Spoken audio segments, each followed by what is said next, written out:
Dancing with the Stars had that dreaded first elimination tonight, but no one was laughing when the comedian said goodbye.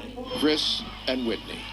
Comedian Chris Kattan is the first celebrity of the season to hang up his dancing shoes. He was moved by the experience of doing this show. I didn't think I'd have this impactful of an evening on television. Chris was such an inspiration to so many people, and I feel like that was his journey. The journey is looking a lot longer for singer Normani Corday and football star Rashad Jennings, who share the top of the leaderboard this week. Do you think you can win this competition?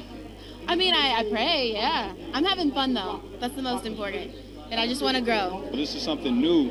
And so each week, I'm just going into it super humble and trying to just take on the art of each dance. One person who didn't dance Monday night, Heather Morris's partner Maxim Shmerkovsky, who suffered a calf injury that will keep him out of the competition for now. It's pretty severe. Whether it goes away with good attention to it and good care, we'll see. But I'm fingers crossed. One thing being played up on the show, whether or not bull rider Bonner Bolton and his partner Sharna Burgess are an item off camera.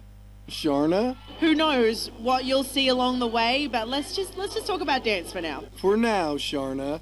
Over to you, Nick. I don't think anyone's thinking that we're a front runner at this point, and I think we have potential as a team. 11 celebrities return to dance another week, and next week's theme, Las Vegas.